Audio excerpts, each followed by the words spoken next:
Oke, halo teman-teman, balik lagi bersama saya di tutorial RapidMiner. Hari ini kita akan masuk ke materi Big Data yang pertama. Yang pertama adalah pengenalan dari RapidMiner. Oke, ini kurang lebih tampilan untuk RapidMiner versi 10.2. Nah, ini adalah tampilan secara defaultnya. Jadi, di tampilan ini ada beberapa fitur yang nantinya akan sering kita gunakan di kedepannya. Oke, yang pertama langsung saja kita masuk ke pembahasannya. Oke, yang pertama di sebelah kiri atas itu ada repository. Jadi di repository ini kalau kita ibaratkan RapidMiner sebagai sebuah handphone atau smartphone, maka repository ini bisa teman-teman anggap atau bisa kita anggap sebagai memori internal dari RapidMiner. Jadi kalau teman-teman menyimpan file atau mungkin desain proses ke dalam repository, secara tidak langsung file atau proses tersebut masuk ke dalam memori internalnya si RapidMiner. Kemudian di bawahnya ada operator. Di sini ada lumayan banyak folder operator yang bisa teman-teman gunakan. Jadi operator di sini bisa teman-teman anggap sebagai fungsi dari RapidMiner yang nantinya bisa teman-teman gunakan untuk mengolah datanya teman-teman. Kemudian di sebelah kanan di sini ada parameter. Parameter ini bisa teman-teman anggap sebagai sebuah properties atau sebuah settingan. Settingan dari apa? Kan dia adalah settingan atau properties dari operator yang akan teman-teman gunakan. Jadi setiap operator itu memiliki properties atau memiliki parameternya masing-masing. Ada yang sama, ada juga yang berbeda, tergantung dari operator yang teman-teman gunakan. Kemudian di bawahnya di sini ada bagian help. Nah, help di sini fungsinya untuk apa? Di sini digunakan untuk menolong teman-teman. Salah satunya digunakan untuk membantu atau mempelajari fungsi-fungsi dari setiap operator yang ada di menu operator ini. Sebagai contoh, di sini saya klik satu kali untuk operator store. Maka di bagian help, dia nanti akan menjelaskan mulai dari deskripsi store itu digunakan untuk apa, kemudian untuk input sama outputannya apa saja, nanti di sini dijelaskan di dalam bagian help. Kemudian di sini di bagian tengah yang paling besar, di sini ada bagian proses. Nah, proses di sini adalah tempat teman-teman untuk melakukan operasi atau bisa dibilang juga sebagai lembar kerjanya teman-teman. Kemudian ada lagi di bagian atas, ini yang akan sering kita pakai di materi-materi selanjutnya, yaitu ada desain sama result. Desain ini mengacu pada tampilan awal yang ini tadi. Kemudian result ini adalah tampilan untuk hasil dari pengerjaan desain proses kita tadi. Oke, langsung saja kita masuk ke contoh penggunaan RapidMiner yang pertama. Nah, di sini karena kita belum punya data, untuk datanya kita bisa menggunakan data bawaan dari RapidMiner. Jadi di RapidMiner di sini sudah menyediakan beberapa data yang bisa teman-teman gunakan secara gratis. Datanya di sebelah mana dan bagaimana caranya? Caranya adalah teman-teman masuk ke memori internalnya si RapidMiner atau ke bagian repository. Nah, di sini ada folder sampel. Masuk ke folder sampel, kemudian ada folder data. Nah, di sini ada banyak data yang bisa teman-teman gunakan. Data yang ada di repository itu bisa langsung teman-teman lihat dengan cara yang pertama di double klik datanya. Nah, nanti dia akan masuk ke bagian result. Ini adalah hasil datanya yang ada di repository. Atau cara yang kedua, teman-teman bisa menarik data dari repository ini. Kemudian bisa teman-teman sambungkan bagian output, benjolan output ini ke bagian result ini.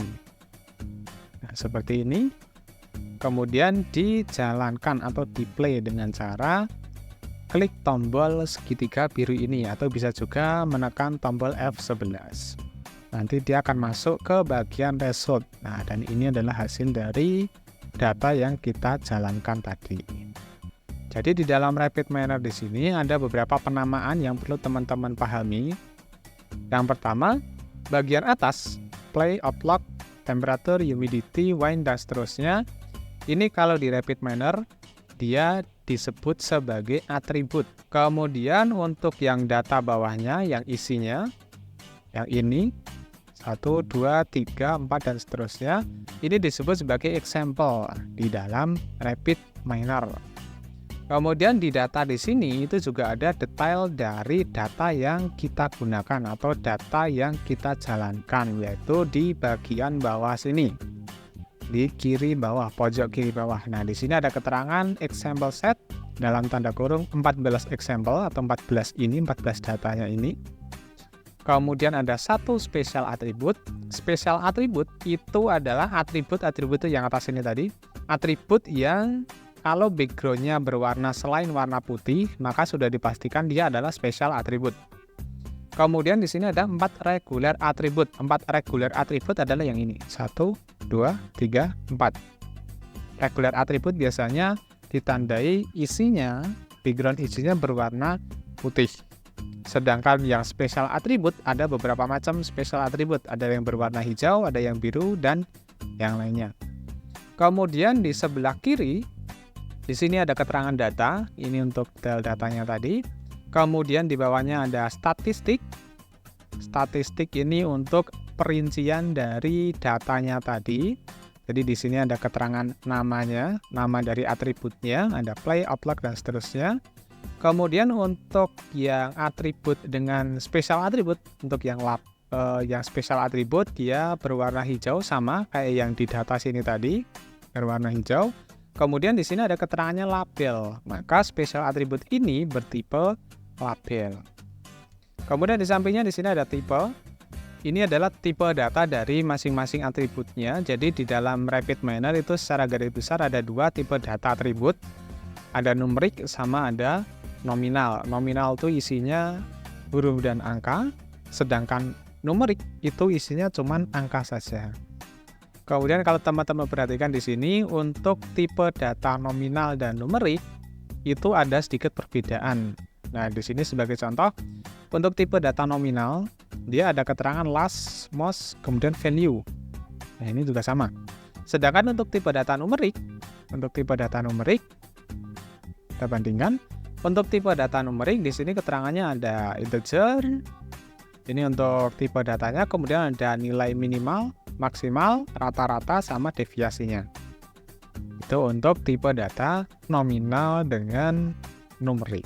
Selanjutnya di bawahnya statistik ada visualization atau visualisasi. Oke, tombol ini digunakan untuk memvisualisasikan data yang sudah teman-teman olah tadi.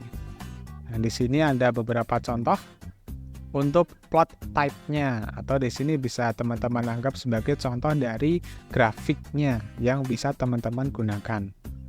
Ada banyak grafik yang disediakan sama RapidMiner. Sebagai contoh, kita akan mencoba untuk yang grafik batang. Nah, seperti ini. Kemudian di setiap grafik dia juga punya settingannya masing-masing.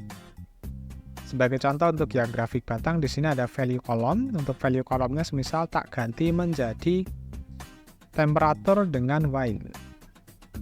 Kalau kita play, nah nanti hasilnya akan seperti ini. Grafik batangnya dia ada 2, berwarna biru dan berwarna hijau secara default. Meskipun bisa kita ganti juga. Nanti bisa teman-teman cek di bagian settingan plotnya. Nah, di sebelah sini.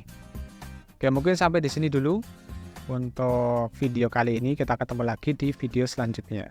Selamat mencoba.